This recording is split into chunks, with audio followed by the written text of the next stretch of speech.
हाय बच्चों, कैसे हैं आप सब लोग। उम्मीद है आप सभी लोग लॉकडाउन का पालन कर रहे होंगे और अपने घर में रह के अपनी स्टडी कर रहे होंगे।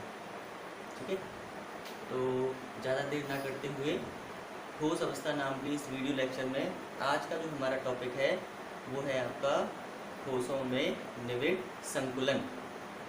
ठोसों में निविड़ संकुलन यानी निविड़ संकुलन। निविड़ संकुलन का मतलब होता है क्लोज पैकिंग। क्या होता है? Close packing. ठीक है, तो चलो इस बात को समझते हैं, क्लोज पैकिंग होती क्या है या फिर निविड़ संकुलन होता क्या है। जैसे कोई क्रिस्टलीय ठोस है, किसी क्रिस्टलीय ठोस की संरचना को समझने के लिए हमने क्या किया है, उसमें जो अवयवी कण हैं, अवयवी कण मैंने आपको पहले ही बताया था कि परमाणु हो सकते हैं, अणु हो सकते हैं या फिर आयन हो सकते हैं। तो जो अवयवी कण हैं उनको आपने क्या किया है, उनको आपने एक ठोस समरूप गोला मान लिया है। क्या मान लिया है? ठोस समरूप यानी समान आकार के ठोस गोले मान लिया है। ठीक है, तो अगर हम आपको कोई स्पेस दिया है, क्या दिया है, कोई स्पेस दिया है, ठीक है, और आपने क्या किया, उन ठोस गोलों को उस निश्चित स्पेस में इस तरह से व्यवस्थित करना है कि अधिक से अधिक गोले उसमें क्या हो जाए, समायोजित हो जाए। यानी किसी निश्चित दिशा में, यानी एक्स अक्ष, वाई अक्ष या फिर जेड अक्ष, किसी निश्चित दिशा में दिए गए स्थान में गोलों को इस प्रकार से व्यवस्थित किया जाए कि अधिक से अधिक गोले क्या हो जाए, वहाँ पर व्यवस्थित हो जाए या अधिक से अधिक गोले क्या हो जाए, उसमें समा जाए। तो ऐसी संरचना को बोलते हैं आप निविड़ संकुलन। क्या कहते हैं? निविड़ संकुलन। अब जो निविड़ संकुलन होता है, अगर बाय द वे कम से कम जगह में ज़्यादा से ज़्यादा आपके गोले हैं, वो क्या हो जाएंगे, आपके व्यवस्थित हो जाएंगे, तो उनका जो घनत्व होगा वो क्या होगा, अधिक होगा। यानी अधिक घनत्व वाला क्या आ जाएगा, आपको क्रिस्टल प्राप्त होगा। बात समझ में आ रही है? हाँ।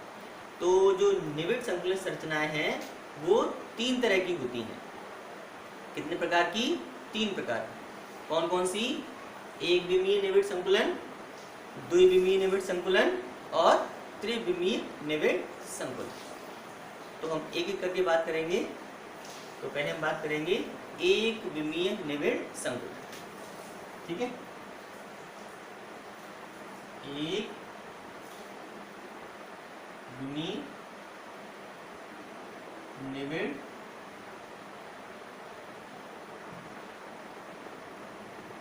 संकुलन। एक विमीय निविड़ संकुलन। ठीक है,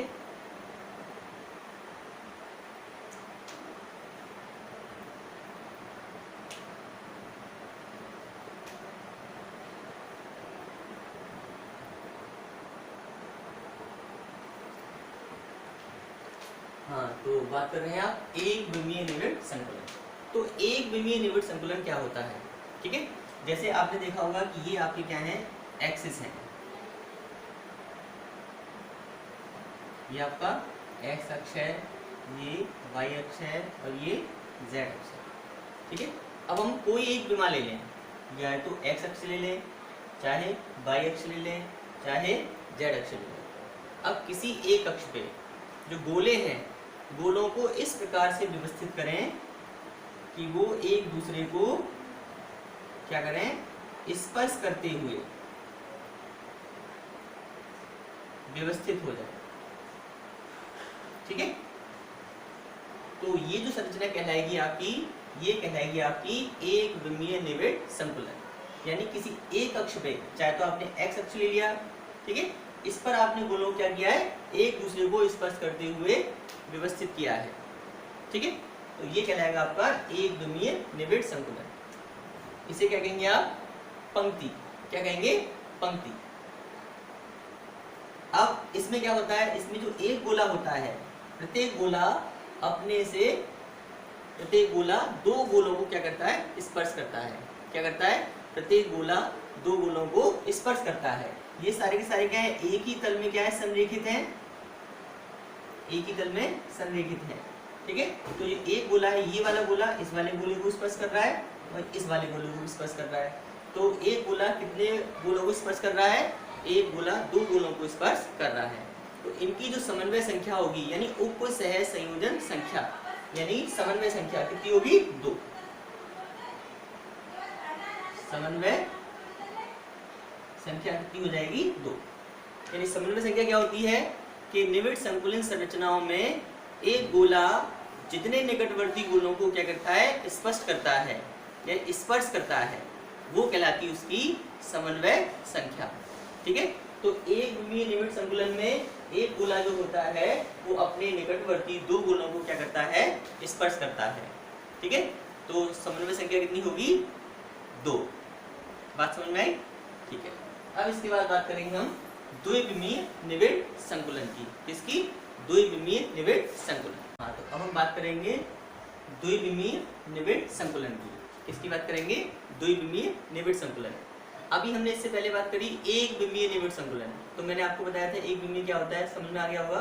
अब द्विविमीय मतलब कोई दो डायरेक्शन ले लो, चाहे तो आप एक्स अक्ष ले लो, ठीक है, और वाई ले लो, चाहे एक्स के साथ जेड ले लो, यानी कोई से भी दो एक्स ले लो आप। तो द्विविमीय निविड़ संकुलन जो होता है वो दो प्रकार से होता है। कैसे होता है? एक होता है आपका वर्गीय निविड़ संकुलन, एक होता है आपका षटकोणीय निविड़ संकुलन। यानी द्विविमीय वर्गीय निविड़ संकुलन और द्विविमीय षटकोणीय निविड़ संकुलन। यानी जो एक विमीय आपकी एक विमीय निविड़ संकुलन है उससे हम द्विविमीय निविड़ संकुलन का निर्माण करेंगे। तो दो प्रकार से हो सकता है। कैसे हो सकता है? जैसे हमने कहा कि ये एक विमीय निविड़ संकुलन की पहली पंक्ति है। कौन सी पंक्ति है? पहली पंक्ति। अब क्या करें? अब इसके ऊपर हम दूसरी पंक्ति रख रहे हैं, तो जब दूसरी पंक्ति के गोलों को पहली पंक्ति के गोलों के ऊपर इस प्रकार से व्यवस्थित किया जाए कि दूसरी पंक्ति के गोले पहली पंक्ति के गोलों के ठीक ऊपर क्या आ जाए? व्यवस्थित हो जाएं। फिर एक बार समझें कि दूसरी पंक्ति के गोलों को पहली पंक्ति के गोलों के ऊपर इस प्रकार से व्यवस्थित किया जाए कि दूसरी पंक्ति के सभी गोले पहली पंक्ति के गोलों के ठीक ऊपर व्यवस्थित हो जाएं। तो इस प्रकार से जो व्यवस्था बनेगी उसे कहेंगे आप द्विविमीय निविड़ संकुलन। क्या कहेंगे? द्विविमीय निविड़ संकुलन। अब देखो इसमें क्या दिख रहा है? इसमें जो एक गोला है, ये जो गोला है ये चार निकटवर्ती गोलों को क्या कर रहा है? स्पर्श कर रहा है। एक गोला चार निकटवर्ती गोलों को स्पर्श कर रहा है, यानी टच कर रहा है। जैसे ये वाला गोला है, ये गोला इस वाले गोले को स्पर्श कर रहा है, नीचे इस वाले को कर रहा है और इस वाले को कर रहा है और इस वाले को कर रहा है। ठीक है, तो अगर इन चारों गोलों के केंद्र को मिला दिया जाए, अगर इन चारों गोलों के केंद्र को मिला दिया जाए तो क्या हो जाएगा? तो एक वर्ग का निर्माण हो जाएगा। क्या बन जाएगा? एक वर्ग बन जाएगा। तो इसके कारण हम इसे बोलते हैं वर्गीय निविड़ संकुलन। क्या कहते हैं? वर्गीय निविड़ संकुलन। ठीक है, अब अगर पहली पंक्ति की व्यवस्था आपकी ए है तो आपने देखा कि दूसरी पंक्ति भी सेम ऐसी है, तो दूसरी पंक्ति की व्यवस्था भी क्या है आपकी? वो भी ए है।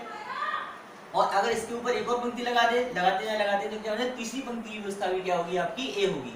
तो इस प्रकार की व्यवस्था को क्या कहते हैं आप? ए प्रकार की व्यवस्था कहते हैं।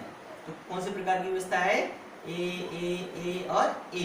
तो इस प्रकार की व्यवस्था होती है आपकी ए प्रकार की व्यवस्था। ठीक है, और इसमें क्या हो रहा है? इसमें जो एक गोला है वो चार निकटवर्ती गोलों को क्या कर रहा है? स्पर्श कर रहा है। इसीलिए इसकी समन्वय संख्या यानी उपसहज संयोजन संख्या कितनी होगी? 4 होगी। तो हम लिख सकते हैं समन्वय संख्या बराबर कितनी हो जाएगी? इसकी 4 हो जाएगी। ठीक है, तो ये हो गया आपका द्विविमीय वर्गीय निविड़ संकुलन। तो हमने क्या किया कि दूसरी पंक्ति को पहली पंक्ति के ऊपर से व्यवस्थित किया है। अब हम इसको दूसरी प्रकार से और व्यवस्थित कर सकते हैं, तो वो है आपका षटकोणीय निविड़ संकुलन। क्या है आपका? षटकोणीय निविड़ संकुलन। यानी ये आपकी पहली पंक्ति थी, यानी ये एक विमीय था आपका। ठीक है, अब हमने क्या किया है? दूसरी पंक्ति को, यानी अब हमें इसके ऊपर दूसरी पंक्ति रखनी है। तो एक तरीका तो हमारा ये था कि हमने गोले के ऊपर गोला आ जाए।